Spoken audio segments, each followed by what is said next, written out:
আস্তে ধীরে যান। আচমকা বাঘ শহীদ স্মৃতি আদর্শ ডিগ্রি কলেজ অতিক্রম করতেছি।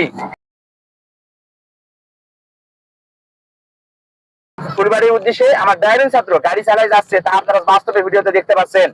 আমার ড্রাইভিং ছাত্র মোরসালিনের মোটামুটি হাত ক্লিয়ার হয়েছে, তার আরো ক্লাস বাকি আছে।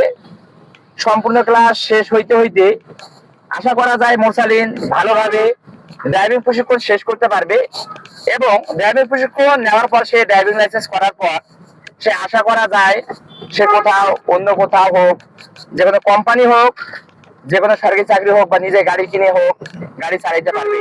মোরসালিন পারবে না? ইনশাআল্লাহ। সেই তো কনফিডেন্স তো আছে, আছে না? জি আছে। সাহস আছে? জি আছে। তাহলে গাড়ি চালানোর সময় ভয়কে জয় করে সাহস দেখে গাড়ি চালানো প্রশিক্ষণ নিতে হবে, এবং গাড়ি চালানোর সময় ভয়কে সাহস দেখিয়ে গাড়ি চালাতে হবে। তাহলে সাহস যদি না থাকে, সাহস যদি না দেখাও, ভালোভাবে কি পারফেক্ট ভাবে কি গাড়ি চালাতে পারবে? পারবে না।